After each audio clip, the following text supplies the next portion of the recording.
On Christmas Eve 2024, something impossible happened in a small Vermont town. By midnight, 7 families would discover a secret that's been hidden for over 300 years.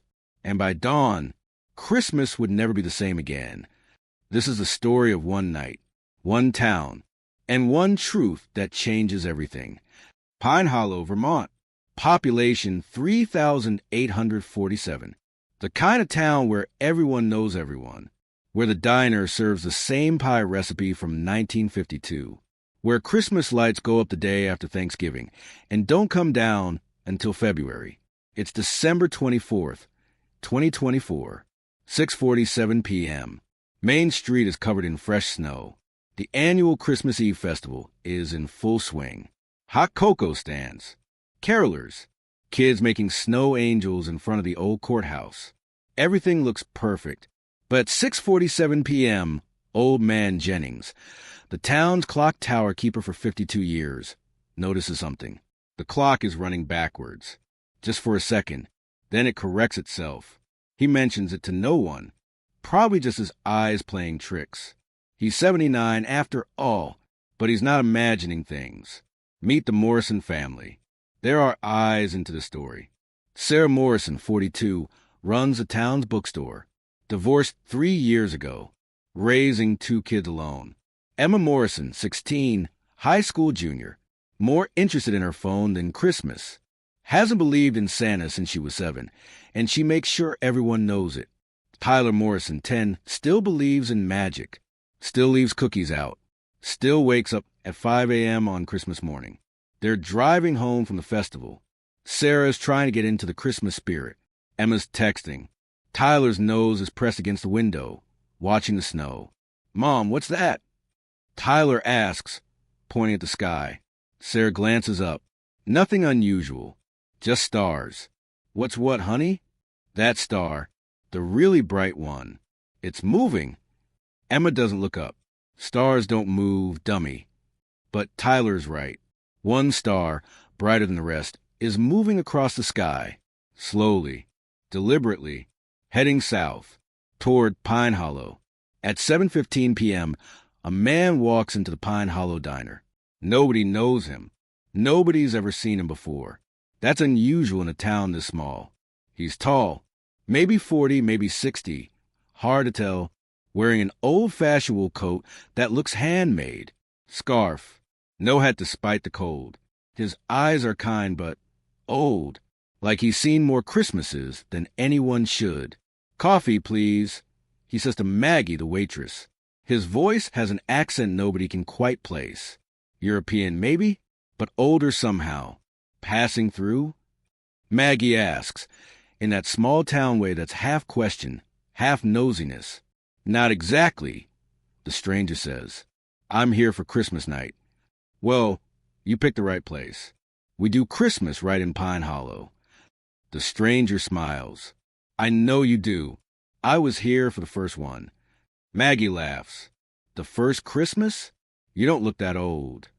The stranger doesn't laugh. He just sips his coffee and looks out the window at the falling snow. "It's time," he says quietly. Finally, it's time. Tyler's already in his pajamas, practically vibrating with excitement. Emma's in her room, FaceTiming her friends. Sarah's wrapping last-minute presents in the garage. Tyler comes running downstairs. "Mom, can we watch the Christmas movies? Can we make cookies? Can we?" "Tyler, we've already made 3 batches of cookies, but these are for Santa." Sarah smiles. Even with teenage Emma's cynicism, Tyler keeps the magic alive. The doorbell rings. Strange. It's 8:45 p.m. on Christmas Eve. Nobody visits this late. Sarah opens the door. It's the stranger from the diner. Up close. His eyes are even more unusual. They're gray, but they seem to catch light in a way human eyes don't. "Can I help you?" Sarah asks, hand on the door, ready to close it if needed. "Mrs. Morrison, my name is Nicholas. I need to speak with you about your house." "My house." More specifically, about what's in your house. Something that's been here since 1724. Something your family has been protecting without knowing it, against her better judgment. Maybe it's the Christmas spirit. Maybe it's curiosity. Sarah lets him in, but only to the foyer. Emma comes downstairs, suspicious. Tyler peeks from behind his mother. Nicholas stands in the doorway and looks around. This house was built in 1724 by Jonas Morrison, your ancestor. How did you? On Christmas Eve, 1724, Jonas made a promise. He agreed to protect something, a secret. In exchange, his family would always be safe, always be provided for, always find their way home. And every 300 years, someone comes to check on the promise, to see if it's been kept, to see if the family still deserves the gift. Sarah's hand tightens on the door. I think you should leave. Your daughter stopped believing 3 years ago. Nicholas says, looking at Emma, your son still believes, but he's starting to doubt. And you, Mrs. Morrison, you've forgotten what Christmas means. You've forgotten the magic you once felt. Tyler's eyes go wide. Emma's expression hardens. Sarah's about to tell this man to get out. I'm not here to judge, Nicholas says quickly. I'm here to remind you. Because at midnight tonight, if the promise isn't renewed, if the magic isn't rekindled, your family loses a protection, and the gift passes to another family. What gift? Sarah asks, despite herself. Nicholas smiles. Come midnight, I'll show you, if you choose to participate. After Nicholas leaves, the Morrison family sits in stunned silence. He's crazy, right? Emma says, obviously he's crazy. He knew about great-great-great-whatever grandfather Jonas. Tyler says, how did he know that? Sarah's mind is racing. The house has been in her family since the 1700s. There are old family stories about the Christmas promise. Her grandmother used to mention it, but Sarah always thought they were just stories. Emma's already Googling. Okay, there's no record of any Nicholas matching his description. No social media. Nothing. What if he's telling the truth?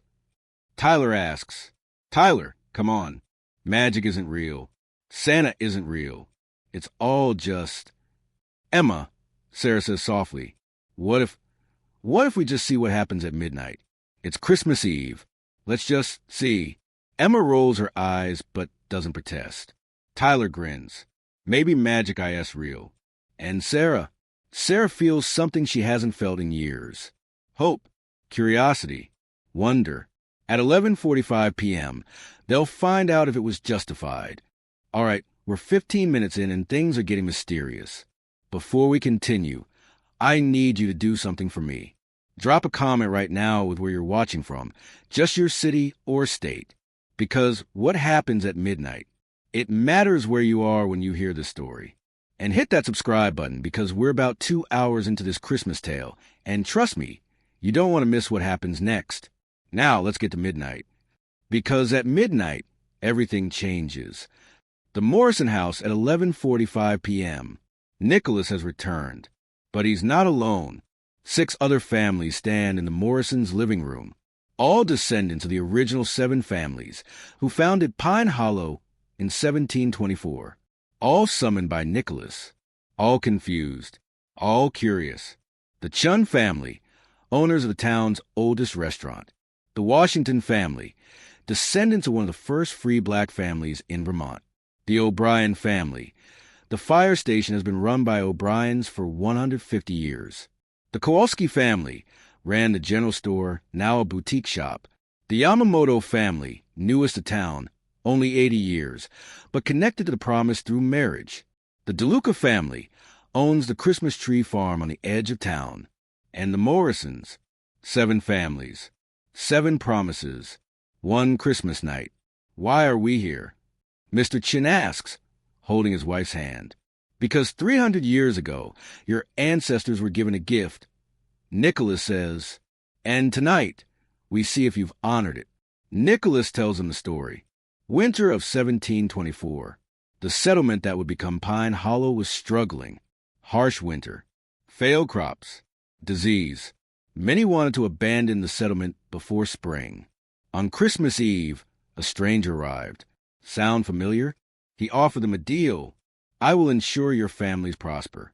Your town will thrive. Your children will find success. Your homes will always be warm on Christmas. But in exchange, you must do 3 things. First, you must believe. Keep the magic of Christmas alive in your hearts and in your children's hearts. Second, you must give. Share your prosperity with those who have less. Never let greed replace generosity. Third, you must remember, every Christmas, remember why you celebrate. Not just the gifts, but the love, the family, the hope. Do this, and your families will be blessed for 300 years. After 300 years, I will return. If you have kept the promise, the blessing continues. If you have not, Nicholas doesn't finish the sentence. He doesn't need to. So how do we prove we've kept the promise? Mrs. Washington asks. You don't prove it, Nicholas says. You demonstrate it. At midnight, each family will be tested. 3 tests. Believe, give, remember. Pass all 3 and your family's blessing continues. And if we fail, Mr. DeLuca asks, then the magic finds a new family, one more deserving. Emma scoffs. This is ridiculous. It's 2024. We're really doing this. Nicholas looks at her, not unkindly. Young Emma Morrison, you stopped believing when your father left.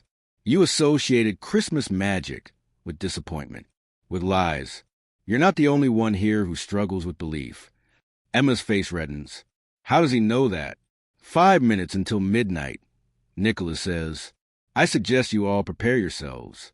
The test begins with the clock tower bell. The families stand in awkward silence, some holding hands, some praying, some just waiting. Tyler tugs on Sarah's sleeve. Mom, I'm scared. Me too, honey. But you believe, right? You believe in Christmas magic? Sarah looks at her son, at his hopeful eyes, and she realizes she's not sure. When did she stop believing? When did Christmas become just another obligation? Another expense? Another reminder of what she'd lost? The clock tower begins to chime. 1. Nicholas closes his eyes. 2. The lights in the house flicker. 3. Outside, the snow stops falling, suspended in midair. 4. The temperature drops. Not cold, just different. 5, 6, 7, 8. The families hold their breath. 9, 10, 11, 12. The final bell rings. And then silence. Nothing happens. Emma laughs. See? I told you this was. She stops because she can see her breath inside the house. And her breath, it's glowing. Soft golden light. Everyone's breath is glowing. The first test, Nicholas says, do you believe? Suddenly, they're not in the Morrison house anymore. They're outside, but not Pine Hollow as it is now. Pine Hollow as it was. 1724, the original settlement. 7 small cabins, a frozen pond, deep snow, and in the center of the settlement, a Christmas tree, decorated with handmade ornaments, candles, hope. This is the first Christmas, Nicholas says. Your ancestors gathered around this tree, believing that tomorrow would be better, believing in something beyond themselves, believing in magic they couldn't see but feel. Do you believe? As he asks, the scene shifts. Each family sees their own ancestor. The Chun family sees Chin Wei, who traveled from China in 1723. The Washington family sees Isaiah Washington, who escaped slavery and built a new life. The O'Briens see Patrick O'Brien from Ireland, and so on. And each ancestor is looking at them, asking the same question. Do you believe? I believe, Tyler says immediately. One by one, family members answer. Some certain, some hesitant, some struggling. Emma is the last to answer. Everyone waits. We've reached the 30-minute mark, and we're at the moment. Does Emma believe? Do you believe in Christmas magic? Drop a comment right now. I believe, or I'm skeptical. Let me know where you stand. And if you're enjoying this story, hit that subscribe button because we're just getting started.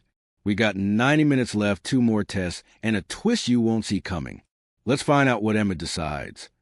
Emma looks at Tyler, at her mom, at the other families, at the vision of her ancestor, Jonas Morrison, standing by the Christmas tree in 1724. He looks like her. Same eyes. Same stubborn expression. Emma starts. I want to believe. I don't know how anymore. Nicholas smiles. That's enough.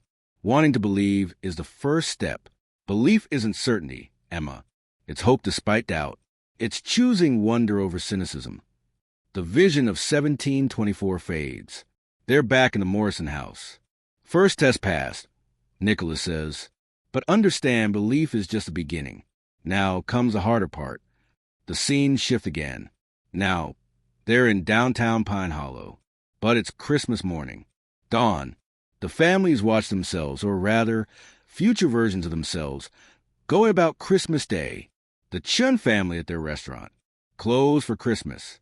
Or is it? They watch as future Mr. Chun unlocks the door. A homeless veteran stands outside, cold and hungry. Mr. Chun invites him in, feeds him, refuses payment. That's not us, Mrs. Chun says. We close on Christmas. That's who you could be, Nicholas says. One by one, they see scenarios. The O'Briens using the fire truck to deliver presents to poor families. The DeLucas giving away Christmas trees for free to those who can't afford them. The Washingtons opening their home to foster children for Christmas dinner. And the Morrisons, Sarah watches herself donating books from her store to the elementary school. Tyler sees himself giving away half his Christmas presents to kids at the hospital. Emma sees herself volunteering at the senior center, reading Christmas stories to elderly people who have no family, bringing them cookies, making them smile. I would never, Emma starts. Wouldn't you? Nicholas asks. Given the choice, given a reminder that Christmas isn't about receiving. But here's the real test, Nicholas says. Giving when it's convenient is easy. Giving when it costs you something, that's different. The scene shifts again. Now they see harder choices. Mr. Chun seeing a family struggling to pay their restaurant bill. He could let it slide, but he has his own bills to pay, his own family to feed. The DeLucas with their tree farm. A record cold snap has killed half their trees. They could cut corners, sell damaged trees at full price. The Morrisons. Sarah's bookstore is barely breaking even. She has a chance to sell the building to a developer for 10 times what it's worth. But the developer will turn it into luxury condos. The town will lose its bookstore, its gathering place. These are the choices, Nicholas says. The real test of giving. Not when it's easy, when it's hard. What if we fail? Sarah asks. Then you've already failed. Because the test isn't hypothetical. These moments are coming. Some of them have already happened. Mr. Chun goes pale. The family last spring. The one who couldn't pay. I made them wash dishes to cover the bill. Nicholas nods. You had a choice. You chose business over compassion. I had to. I have employees. You have a promise, Nicholas says gently. And that family, they left Pine Hollow the next day. Ashamed, they never came back. Silence. Mr. DeLuca speaks up. Last year's storm, we did sell damaged trees. We charged full price. We told people they were fine. More silence. Sarah feels tears on her cheeks. The developer, he made me an offer last month. I'm still considering it. Nicholas doesn't judge. He just watches. This is the second test, he says. And it's not about the past. It's about what you choose now. Will you give, even when it costs you? Will you choose generosity over security? The families huddle together, whispering, arguing, crying. Emma watches her mother struggle, watches Mr. Chun put his head in his hands, watches families that seem perfect reveal their compromises, their failures. This isn't fair, Emma says suddenly. You can't judge people for trying to survive, for making hard choices.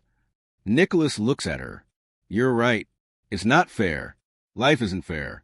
Christmas isn't about fairness, Emma. It's about grace. It's about giving even when you've received nothing, especially then. So what happens if we promise to do better? Sarah asks, what if we commit to giving, even when it's hard? Then you pass the second test. Nicholas says, but words are easy. Actions matter. By next Christmas, your choices will be measured. One by one, the families agree. They commit, some more certain than others, but they all promise. Second test passed. Nicholas says, conditionally, now the third test. And this one is the hardest. The scene shifts one final time. Now they're in nothing. Empty white space. No walls. No floor. Just existence. The final test, Nicholas says, remember. Remember what? Tyler asks, confused. Remember why? Nicholas says, not just the story, not just the traditions. The why. Why do we celebrate Christmas? Why do we gather? Why do we give gifts? Why do we believe in magic? The families look at each other. Because of Jesus? Mrs. Yamamoto suggests. That's part of it, Nicholas says. For some, but deeper. Why Christmas? Why this night? Why as humanity, across cultures, across centuries, chosen to celebrate light in the darkness, hope in the coldest time of year, family when the world is harsh? Silence. Because we need it, Sarah says softly. We need to believe that darkness doesn't win, that cold doesn't last forever, that we're not alone.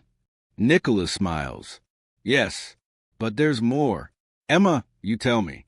Why Christmas? We're 45 minutes in, and we've reached the core question. Why do we celebrate Christmas?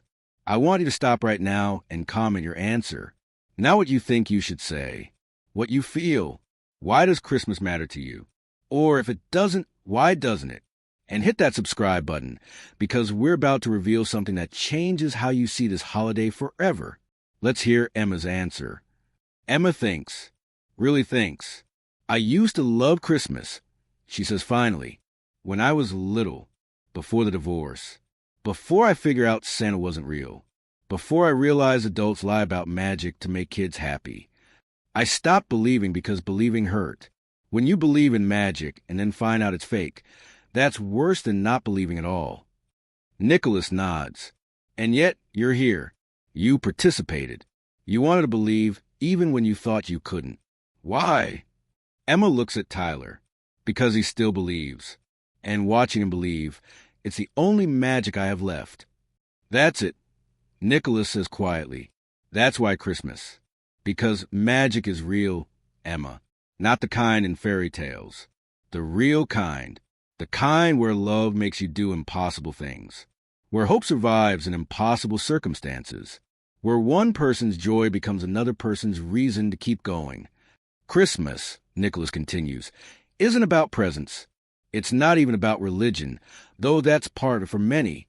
Christmas is humanity's refusal to surrender to darkness. It's our collective decision to choose light, to choose giving over taking, to choose family, blood or chosen, over isolation, to choose hope over despair. The white space begins to fill with images, families throughout history, celebrating in caves, in castles, in concentration camps, on battlefields during Christmas truces, in hospitals, in prisons, in homeless shelters. Every time humans gather on this night, Nicholas says, every time we light a candle, hang a decoration, give a gift, sing a song, we're participating in something older than any one religion, older than any one culture. We're participating in hope, in defiance of darkness. That's what your ancestors promised to remember. That's what you must remember, not just the holiday, the meaning, the why. I want each of you to remember your best Christmas, Nicholas says.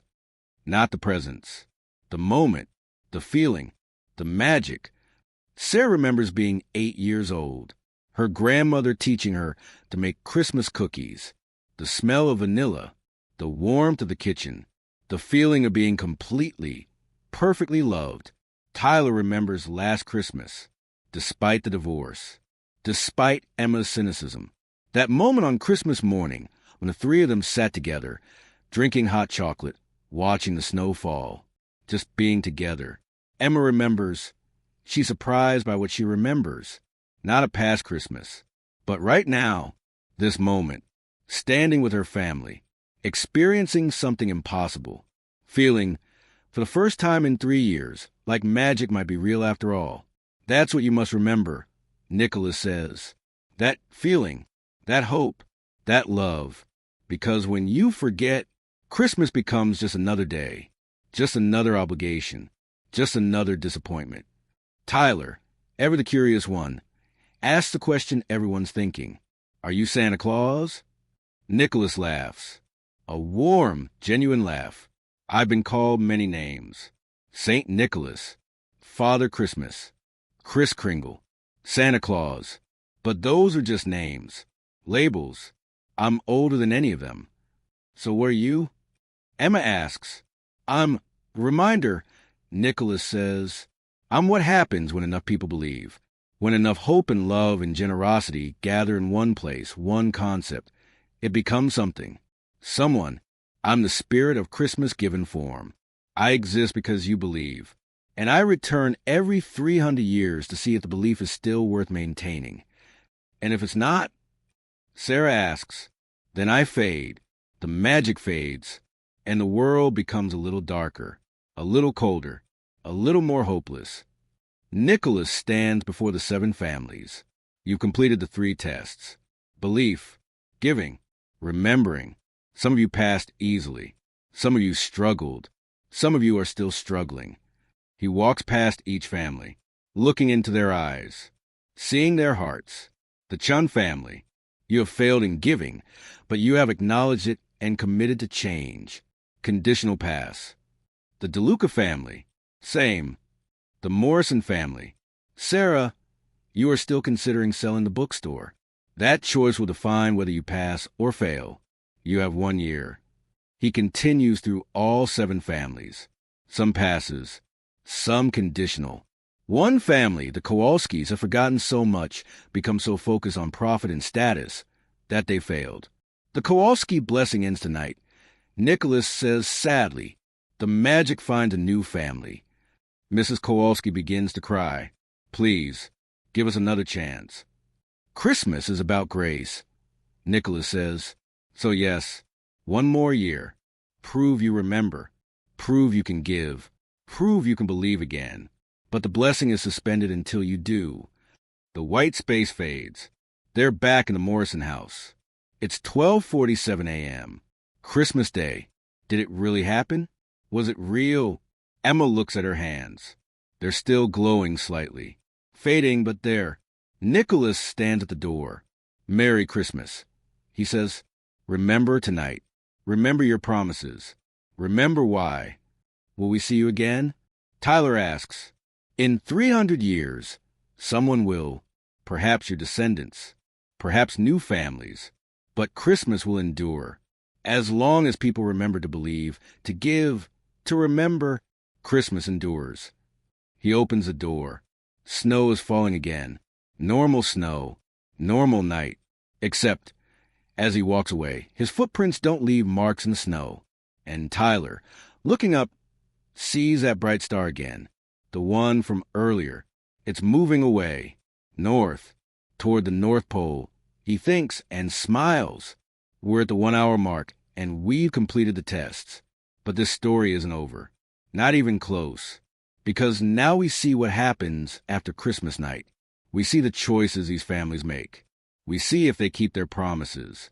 And we see what happens when someone doesn't. Drop a comment right now with where you're watching from, and let me know. Would you have passed the 3 tests? Hit subscribe because the 2nd hour is where this story gets real. Let's continue. January 15th, 2025. Christmas decorations are coming down. Life returns to normal. Emma's back at school. Tyler's back to regular 10-year-old stuff. Sarah's back to running the bookstore. And the magic of Christmas night feels distant, like a dream. Did that really happen? Emma asks at breakfast. Sarah doesn't know what to say. It felt real. But now it seems impossible. Tyler's the only one still certain. It was real. Nicholas was real. We have to keep our promises. But keeping promises in January is harder than making them on Christmas. February 10th. The developer calls Sarah again. He's raised his offer. The bookstore is barely breaking even. Emma needs money for college. Tyler needs everything kids need. Mrs. Morrison, this is a generous offer. More than generous. Think about your family's future. Sarah looks around the bookstore. The worn chairs where people read. The children's corner where Tyler learned to love books. The coffee counter where friendships form. Can I have a week to think about it? She asks. Of course. But Mrs. Morrison, don't let nostalgia make you poor. After he hangs up, Sarah sits in the empty store. The promise from Christmas night echoes. Your choice will define whether you pass or fail. March 3rd, the Chun family restaurant. It's a slow Tuesday night. They've had several slow weeks. Money's tight. A family comes in. Young couple, 2 kids. They order carefully. Cheapest items on the menu. Splitting entrees. When the bill comes, the father counts out cash slowly. He's $10 short. Mr. Chun remembers Christmas night, remembers the promise. You know what? That dish was on special today. Half price. He adjusts the bill. The father's eyes water. Thank you. Really? Thank you. Mrs. Chun watches from the kitchen. She smiles. They're keeping the promise. That night, business is still slow, but they sleep better than they have in weeks. April 16th. Emma's friend group is planning spring break. Beach trip, expensive resort. Emma's been saving up. But walking home from school, she passes the senior center. The same one she saw herself volunteering at during Christmas night. On impulse, she goes in. Can I volunteer here? She asks the director. Of course. We always need people to read to residents, play games, just visit. Emma starts that day. She meets Mrs. Patterson, 87, who has no family, who hasn't had a visitor in months. Emma reads to her, just for 30 minutes, a chapter from a mystery novel. When she leaves, Mrs. Patterson is smiling. Will you come back? Yeah, Emma says. I will. The beach trip happens.